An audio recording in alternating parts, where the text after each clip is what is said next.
From the air, it leaves a scar on the face of the earth, a natural gas pipeline expansion project in northeastern Pennsylvania. It's part of the infrastructure that's being built to bring Marcellus Shale natural gas to the northeast. The Columbia, Tennessee, and Millennium are the three major pipelines cutting through the Upper Delaware River Watershed. Two of these lines are undergoing expansion to carry more gas.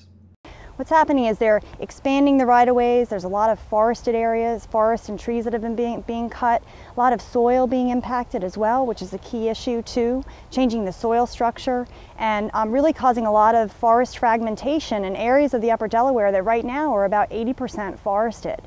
The damage to nature is worse when you get closer. The projects have cut through or near thousands of acres of streams and sensitive wetland areas, home to threatened and endangered amphibians and other wildlife.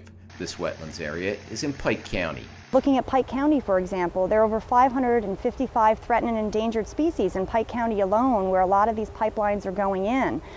Pike County is the third largest hotspot in Pennsylvania for having threatened and endangered species. So we have a great population of these sensitive critters that don't live anywhere else or live in very limited areas anywhere else that are being impacted by these pipeline right-of-ways. The erosion caused by the pipeline construction also wreaks havoc in the exceptional value, high-quality streams found in the headwaters of the Delaware River, the drinking water source for more than 15 million people. Exceptional value streams are only about 2% of the Commonwealth stream. So these are important streams that are unique to the area, that deserve the very best protection, that are getting carved out by the pipelines and by the infrastructure that natural gas drilling brings.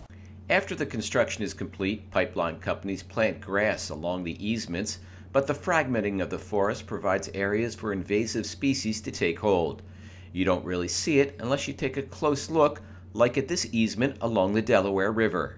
This is Japanese silkgrass, which is an invasive plant that comes from Japan. It has thousands of seeds per plant and it outcompetes the native vegetation. So this is an example of one of those invasive species that is a problem and that often comes into these areas where you have fragmentation and a problem with pipelines and other infrastructure with gas. We don't like to see this here.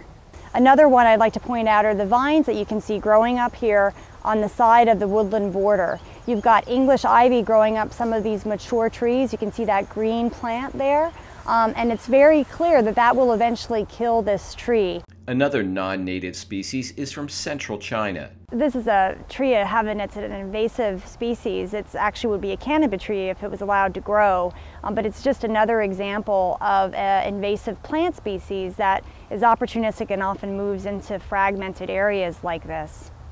The Delaware Riverkeeper Network and other groups are petitioning the state of Pennsylvania to have the upper and middle sections of the Delaware designated as exceptional value to help protect streams from being damaged by pipeline construction.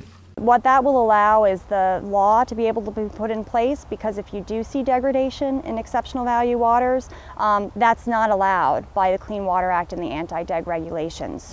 As actual drilling or fracking in the watershed is put on hold for now, the work on delivering the gas from central and western Pennsylvania continues despite the impact. They're ramping up and they're working at 8 or 9 places at once, really impacting all those areas all at once.